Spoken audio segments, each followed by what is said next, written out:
তরুণেরা ও আমার আম্মা জান কানারা বেটিরা, আমরা মুসলমান ঘরের ছেলে বাবা, আমাদের ভিতরে যদি কবরের ভয় থাকতো, আমাদের ভিতরে যদি কবরের আযাবের ভয় থাকতো, আমাদের দ্বারা মেলায় মেলায় ঠেলা খাওয়া সম্ভব হতো না বাবা। আমাদের ভিতরে যদি জাহান্নামের ভয় থাকতো বাবা, আমাদের দ্বারা মেলায় মেলায় মেলায় মেলায় ঠেলা খাওয়া সম্ভব হতো না।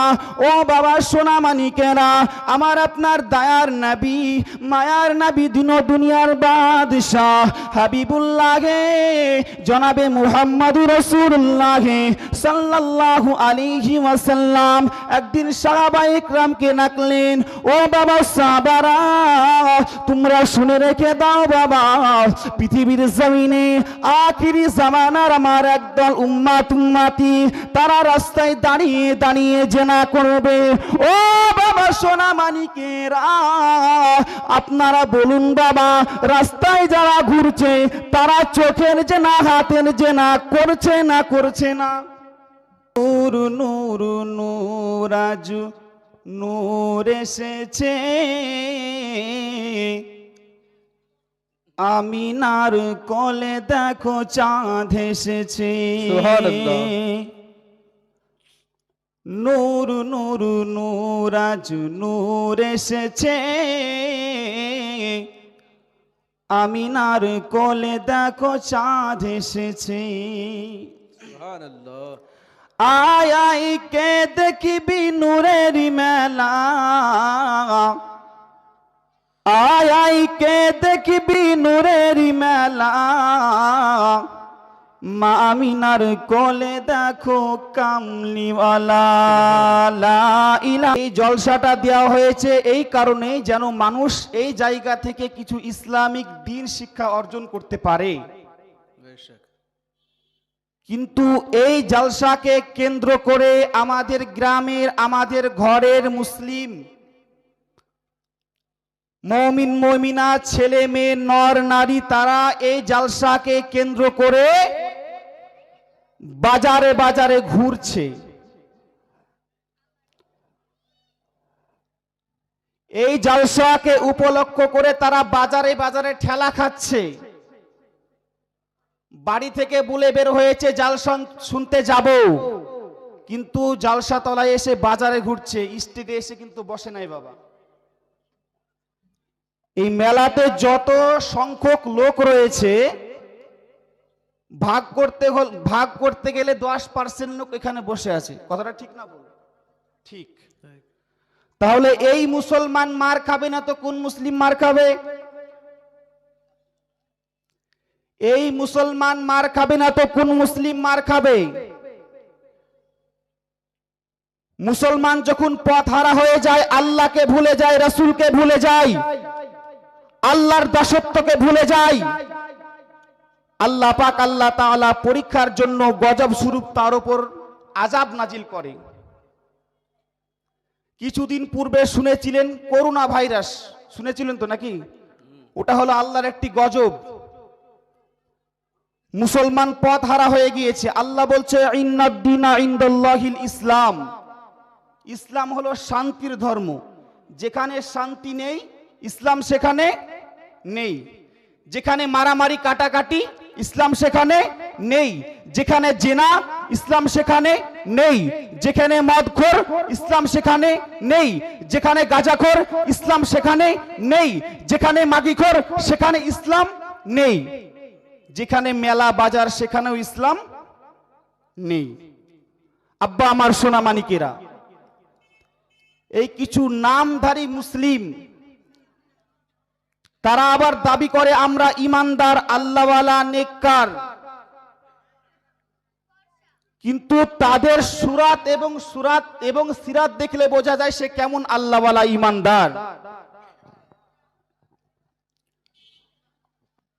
আব্বা আমার সোনামানিকেরা, তরুণেরা ও আমার আম্মা জান কানারা বেটিরা, আমরা মুসলমান ঘরের ছেলে বাবা, আমাদের ভিতরে যদি কবরের ভয় থাকতো, আমাদের ভিতরে যদি কবরের আযাবের ভয় থাকতো, আমাদের দ্বারা মেলায় মেলায় ঠেলা খাওয়া সম্ভব হতো না বাবা। আমাদের ভিতরে যদি জাহান্নামের ভয় থাকতো বাবা, আমাদের দ্বারা মেলায় মেলায় মেলায় মেলায় ঠেলা খাওয়া সম্ভব হতো না। ও বাবা সোনা মানিকেরা, আমার আপনার দয়ার নবী, মায়ার নবী, দিন দুনিয়ার বাদশাহ হাবিবুল্লাহ জনাবে মুহাম্মদুর রাসূলুল্লাহ সাল্লাল্লাহু আলাইহি ওয়াসাল্লাম একদিন সাহাবায়ে ইকরামকে ডাকলেন, ও বাবা সাহাবারা, তোমরা শুনে রেখে দাও বাবা, পৃথিবীর জমিনে আখিরি জামানার আমার একদল উম্মতি তারা রাস্তায় দাঁড়িয়ে দাঁড়িয়ে জেনা করবে। ও বাবা সোনা মানিকেরা, আপনারা বলুন বাবা, রাস্তায় যারা ঘুরছে তারা চোখের জেনা হাতের জেনা করছে না করছে না? আচ্ছা, আল্লাহর রাসূলের কথা মিথ্যা তাহলে করছি? আব্বা আমার সোনা মানিকেরা, তাই নয় বাবা, বাড়িতে বলেছে আম্মা জান, আম্মা জান, আমি মন্ডল পাড়ার সরজমিনে জলসা শুনতে যাব। আম্মা জান, আম্মা জান মনে করছে আমার মতো, আমার মেয়ের মতো ভালো মেয়ে মন্ডল পাড়ার আর সরজমিনে নেই। সত্যি তো, ওর মতো বাগান ঠেলে একটাও নেই। ঠিকই তো, ওর মতো ভালো বাগান ঠেলে মেয়ে একটাও নেই। আব্বাজি আমার সোনামানিকেরা, যে সমস্ত মহিলারা বাজারে বাজারে বাজারে ঘুরছে, এই মহিলাগুলা যদি এই বিনা তওবায় মারা যায়, ওর কবরে সেকেন্ডে সেকেন্ডে বাস পড়বে। ওর মা ওকে বাঁচাতে পারবে না, ওর বাবা ওকে বাঁচাতে পারবে না, ওর আত্মীয় স্বজন কেউ বাঁচাতে পারবে না। যে সমস্ত মেয়েগুলা বাজারে বাজারে ঠেলা খাচ্ছে, কাল কিয়ামতের কঠিন দিনেতে ওই সমস্ত মহিলাগুলা আরশে আজিমের ছায়া পাবে না। আল্লাহ পাক আল্লাহ তাআলা তাদেরকে আরশে আজিমের ছায়া দেবে না। ও আমার আব্বা জান সোনা মানিকেরা, কাল কিয়ামতের কঠিন দিন বড় ভয়ানক ভয়ানক দিন হবে। কাল কিয়ামতের কঠিন দিনে ময়দানে মাহশারে সূর্যটি মাথার উপরে নেমে আসবে বাবা, মাথার মগজগুলা গলে গলে কান দিয়ে নাক দিয়ে বইতে থাকবে বাবা। কাল কিয়ামতের কঠিন দিনেতে সেই দিন আপনাকে কেউ রক্ষা করতে পারবে না। আব্বা আমার সোনা মানিকে একটু লক্ষ্য করুন, আল্লাহ রাসূল জানিয়ে দিলেন, বাবা সাহাবারা তোমরা শুনে রেখে দাও বাবা, তোমরা জেনে রেখে দাও, আমি রাসূলুল্লাহ তোমাদের জানিয়ে দিলাম, আমি হাবিবুল্লাহ তোমাদের বলে দিলাম, পৃথিবীর জমিনে আমার একদল উম্মতি আসবে। তারা পৃথিবীর জমিনে দিনের বেলা ঈমান আনবে, রাত্রিবেলা ঈমান ধ্বংস করে ফেলবে। রাত্রিবেলা ঈমান আনবে, আবার সকালবেলা ঈমান ধ্বংস করে ফেলবে। আল্লাহ পাক আল্লাহ তাআলার নবী সাল্লাল্লাহু আলাইহি ওয়াসাল্লাম বললেন, বাবা সাহাবারা তোমরা শুনে রেখে দাও বাবা, আমার একদল উম্মতি তারা রাত্রিবেলা ঈমান আনবে এবং সকালবেলায় তারা ঈমান ধ্বংস করে ফেলবে বাবা। আল্লাহ রাসূল এই কথাটি কেন বললেন? আল্লাহ রাসূল এই কথাটি মিথ্যা বলতে পারে না বাবা, কেননা আমি মসজিদে গিয়ে নামাজ পড়ছি, আল্লাহর কাছে তওবা করলাম, আস্তাগফার পড়লাম, ঈমান আনলাম, বিকাল বেলায় মুড়ে গিয়ে গীবত করছি, ওর ঈমান আছে না গেছে? আল্লাহ রাসূল কথা বলে মিথ্যা বলেছে? আল্লাহ রাসূলের কথা কোনটা মিথ্যা নয়, আল্লাহ রাসূলের কথা কোনটা মিথ্যা নয়, কেননা আল্লাহ পাক আল্লাহ তাআলা বলেছে, ওমা তাকুমুর রাসূলু ফাখুযুহু ওয়া মা নাহাকুম আনহু ফান্তাহুন। আমার রাসূল যেই কথাগুলা তোমাদেরকে আদেশ করেছে, আমার রাসূল তোমাদেরকে যেই কথাগুলা নির্দেশ করেছে, সেই কথাগুলা তোমরা মেনে নাও, আর যেই কথাগুলা তোমাদেরকে ছাড়তে বলেছে, পৃথক থাকতে বলেছে সেই সমস্ত কথা থেকে তোমরা পৃথক থাকো। আল্লাহ পাক আল্লাহ তাআলা আরো আপনার কিনা অন্য জায়গায় বলেছে ওয়ামা ইয়ান্তিকু আনিল হাওয়া, আমার রাসূল কোনো কথা ইচ্ছা মতন বলেন না ইন হুয়া ইল্লা ওয়াহয়ু ইউহা, আমি আল্লাহ পাক আল্লাহ তাআলা আমার নবীকে দিয়ে যেটা বলিয়ে নি আমার নবী সেটাই তোমাদের সামনে প্রকাশ করে। জোরে বলুন সুবহানাল্লাহ। আমার রাসূল কোনো কথা মিথ্যা বলে না। যে সমস্ত কথা বিশ্ব নবী সাল্লাল্লাহু আলাইহি ওয়াসাল্লামের জবান মুবারাকা দিয়ে বের হয়েছে সমস্ত কথা আল্লাহর কথা। কার কথা বললাম? আল্লাহর কথা।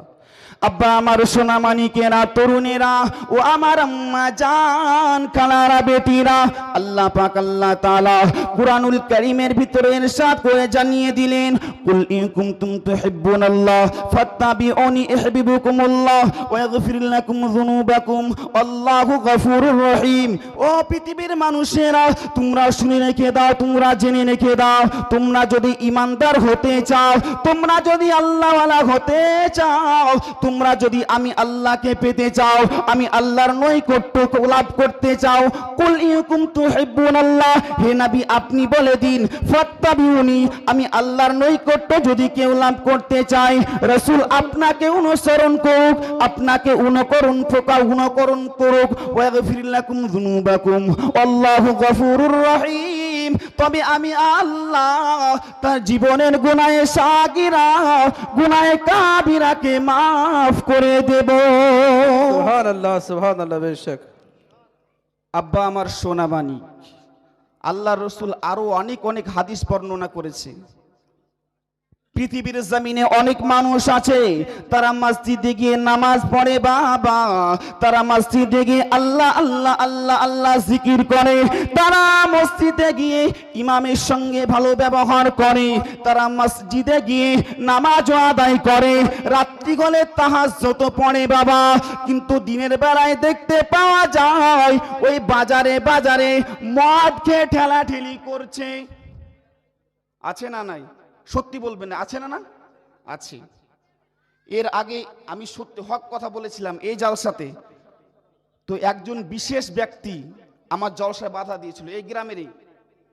সঠিক কথা বললে তো বাবা গায়ে লাগবে, আর আপনাদের গায়ে লাগলে আমার কিছু করার নাই, কেন এটা আমি বানিয়ে বলছি, মন গড়া বলছি। রাসূলুল্লাহ যেটা বলেছে সেটা বলছি, এটা আমার বাবার লেখা কিতাব থেকে বলছি না বাবা। তো কেউ যদি রাসূলুল্লাহর মাহফিলকে বাধা দেয়, বুঝতে হবে সে রাসূলুল্লাহর প্রেমিক নয়, রাসূলুল্লাহর দুশমন। এটা বুঝে নিতে হবে আপনাদেরকে। আব্বা আমার সোনামানিকেরা, তরুণেরা ও আমার আম্মা জান খালারা, বেটিরা, আল্লাহর নবী সাল্লাল্লাহু আলাইহি ওয়াসাল্লাম আরো বলে দিলেন পৃথিবীর জমিনে আমার একদল উম্মতি থাকবে, তারা মসজিদে গিয়ে নামাজ আদায় করবে, আল্লাহ আল্লাহ আল্লাহ আল্লাহ আল্লাহ আল্লাহ জিকির করবে, কিন্তু দেখতে পাওয়া যাবে তাদের বাড়িতে সুদে পরিপূর্ণ হয়ে গিয়েছে।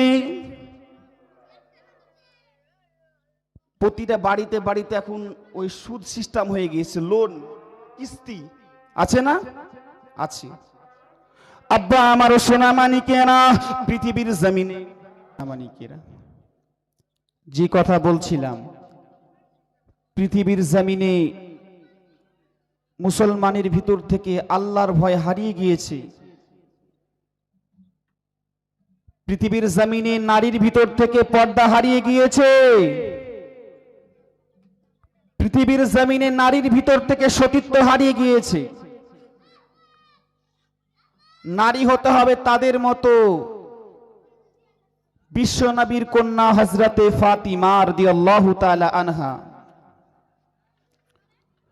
নারী হতে হবে তাদের মতো বিশ্ব নবীর বিবি আমাদের আম্মা জান হযরতে আয়েশা সিদ্দিকা রাদিয়াল্লাহু তাআলা আনহা। ভয় ছিল তাদের ভিতরে, আযাবের ভয় ছিল তাদের ভিতরে, সতীত্ব ছিল তাদের ভিতরে। আমাদের ফাতিমার সঙ্গে বিশ্বনবীর কন্যা ফাতিমার কোনো মিল নেই।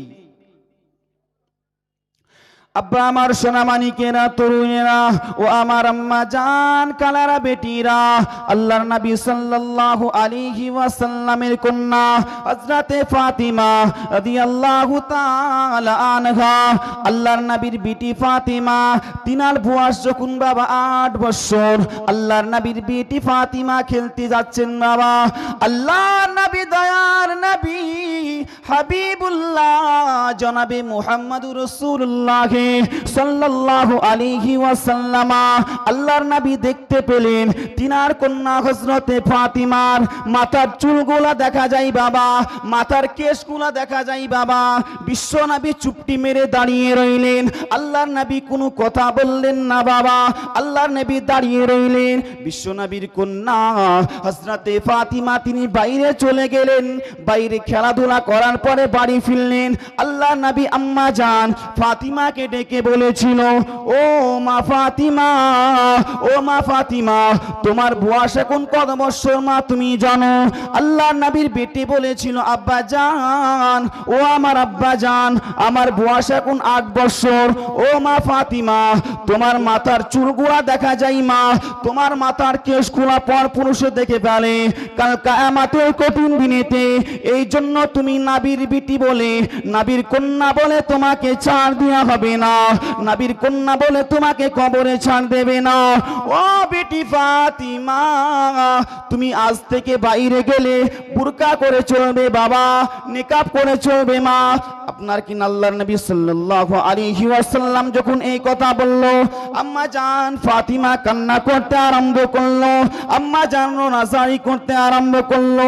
ইয়া রাসূলুল্লাহ, ইয়া হাবিবাল্লাহ, হুজুর আপনি আমাকে নির্দেশ দিয়েছেন, আপনার কথা আমি অমান্য করতে পারবো না, কেননা আপনি হলেন আমার আব্বা জান, আপনি হলেন আমার আব্বা জান। আল্লাহর নবী সাল্লাল্লাহু আলাইহি ওয়াসাল্লামের এই কথা শোনার পরে আম্মা জান ফাতিমা তিনার মৃত্যুর আগ পর্যন্ত তিনার মুখ কোনো পর পুরুষ দেখতে পাই নাই। পৃথিবীর কোন মায়ের লালের ক্ষমতা হবে না বিশ্ব নবীর কন্যা আম্মা জান ফাতিমার মুখের বর্ণনা খানা দিতে, বিশ্ব নবীর বিটি হযরতে ফাতিমার মুখের বর্ণনা দিতে। তিনি ফর্সা ছিলেন না কালো ছিলেন, তিনি সাদা ছিলেন না কালো ছিলেন, তিনি লম্বা ছিলেন না চওড়া ছিলেন, এই কথা পৃথিবীর কোন মায়ের লাল বলতে পারবে না। বলতে পারবে? পারবে না। তাই বলি বাবা, জাহান্নামকে ভয় করুন, কবরকে ভয় করুন। কবর ভয়ানক জায়গা, জাহান্নাম ভয়ানক জায়গা বাবা। আল্লাহর নবী সাল্লাল্লাহু আলাইহি ওয়াসাল্লাম আল্লাহর ঘর খানায় কাবা থেকে নামাজ আদায় করে আল্লাহর নবী সাল্লাল্লাহু আলাইহি ওয়াসাল্লাম আম্মা জান আয়েশা সিদ্দিকা রাদিয়াল্লাহু তাআলা আনহার বাড়ি যাচ্ছেন। সময়টা ছিল দুপুরের সময়। কোন সময় বললাম? দুপুরের সময়। আল্লাহর নবী সাল্লাল্লাহু আলাইহি ওয়াসাল্লাম দরজার সামনে গিয়ে কাট কাট কাট কাট করে আওয়াজ দিলেন। আল্লাহর নবী সাল্লাল্লাহু আলাইহি ওয়াসাল্লাম আওয়াজ দেওয়ার পরে বিশ্ব নবী আম্মা জান আপনার কিনা আয়েশার দরজার কাছে গিয়ে সালাম দিলেন। একবার সালাম দেওয়া কমপ্লিট হয়ে গেল। আল্লাহর নবী সাল্লাল্লাহু আলাইহি ওয়াসাল্লামের সালামের কোনো উত্তর আসলো না, সালামের কোনো জবাব আসলো না। আল্লাহর নবী সাল্লাল্লাহু আলাইহি ওয়াসাল্লাম দ্বিতীয়বার আবার সালাম দিলেন, সালামের কোনো উত্তর আসলো না, সালামের কোনো জবাব আসলো না। বাবা, ও বাবা সোনা মানিকেরা, নারে তাকবীর, নারায়ে তাকবীর, নারায়ে রিসালাত, নারায়ে রিসালাত। উলামায়ে আহলে সুন্নাত, উলামায়ে আহলে সুন্নাত, মাসলাকে আলা হযরত, মাসলাকে আলা হযরত, নারায়ে তাকবীর। এই দেখুন আমাদের আমন্ত্রিত বক্তা চলে এসছে। আমি তো বাবা গ্রামের ছেলে, প্রায় শুনেছেন আমার রোজ হয়তো, কিন্তু গুনাহগার, তেমন কোনো যোগ্যতা হয়তো আমার নেই।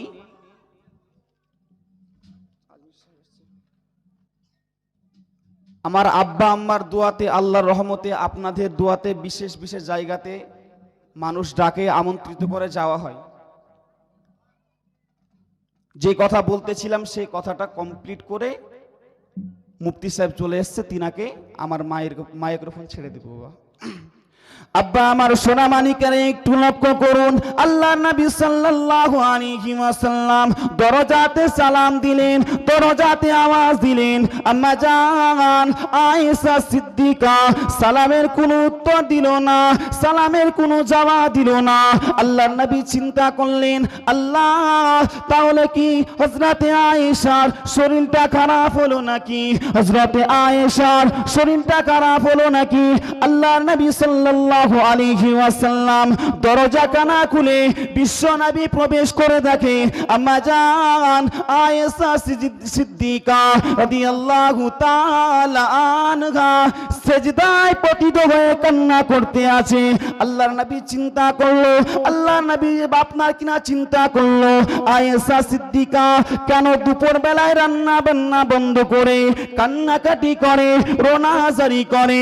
আল্লাহর নবী সাল্লাল্লাহু আলাইহি ওয়াসাল্লাম চুপটি মেরে দাঁড়িয়ে রইলেন, নবী কোনো আওয়াজ করলো না বাবা, নবী কোনো কথা বললো না। আম্মা জান আয়েশা সিদ্দিকা নামাজ কানা কমপ্লিট করলো বাবা, নামাজ কানা সমাপ্ত করলো। আল্লাহর নবী সাল্লাল্লাহু আলাইহি ওয়াসাল্লাম আম্মা জান আয়েশাকে জিজ্ঞাসা করলো, বিবি তুমি রান্না বান্না বন্ধ করে দুপুর বেলায় কেন কান্নাকাটি করো, কেন তুমি রোনাজারি করো, কিসের জন্য তুমি কান্নাকাটি করো? আল্লাহর নবী সাল্লাল্লাহু আলাইহি ওয়াসাল্লামকে সেই সময় উত্তর দিয়ে বলেছিলেন, ইয়া রাসূলুল্লাহ, ইয়া হাবিবাল্লাহ, আমি আয়েশা যখন রান্না করছিলাম, আমি আয়েশা যখন রান্না করছিলাম, রান্না করতে করতে আগুনের এক টুকরো আগুন, আপনার কিনা চুলোর এক টুকরো আগুন আমি আয়েশার হাতে পড়ে যায়, আমি আয়েশা সহ্য করতে পারি না, আমি আয়েশা সহ্য করতে পারি না। জাহান্নামের কথাটা মনে পড়ে গিয়েছে ইয়া রাসূলুল্লাহ, হাসরের কথাটা মনে পড়ে গিয়েছে ইয়া রাসূলুল্লাহ, এই জন্য আমি আয়েশা রান্না বান্না বন্ধ করে আল্লাহ পাকের দরবারে রোনাজারি করি, আল্লাহ পাকের দরবারে কান্নাকাটি করি। কাল কিয়ামতের কঠিন দিনেতে কেউ কাউকে চিনতে পারবে না, বাবা সন্তানকে চিনতে পারবে না, সন্তান বাবাকে চিনতে পারবে না, সন্তান মাকে চিনতে পারবে না। কাল কিয়ামতের কঠিন দিনের কথাটা মনে পড়ে গিয়েছে ইয়া রাসূলুল্লাহ, সেই জন্যই আমি আয়েশা কান্নাকাটি করি, রোনাজারি করি। তাহলে বিশ্বনবীর বিটি হযরতে বিশ্বনবীর স্ত্রী হযরতে আয়েশা সিদ্দিকা রাদিয়াল্লাহু তাআলা আনহা, তিনার ভিতরে কতটা হাসর এবং কবরের ভয় ছিল বাবা। আব্বা আমার সোনামানিকেরা, যে সমস্ত নর নারী ছেলে মেয়ে বাইরে ঘোরাঘুরি করছো, তোমাদের কাছে বিশেষভাবে আবেদন জানাচ্ছি, বিশেষ আমন্ত্রিত উলামায়ে কেরামগণ তিনারা চলে এসেছেন, আপনারা বাজারে বাজারে না ঘুরে এই পবিত্র সভাতে এসে বসুন, এই জান্নাতি বাগানে এসে বসুন এবং বিশ্বনবীর প্রতি দরুদ ও সালাম পাঠ করুন। বলা ও ভাষার ভিতরে যদি হয়ে থাকে ভুল ত্রুটি, আমি গুনাহগার, ক্ষমা প্রার্থী। আপনাদের সকলের কাছে আমি দোয়া চাই, আপনারা সকলে আমার জন্য দোয়া করবেন। আল্লাহ যেন আমার শরীরকে সুস্থ করে দেয় এবং ইসলামের খাদেম হিসাবে, গোলাম হিসাবে কবুল করে নেয়। বলুন আল্লাহুম্মা আমিন।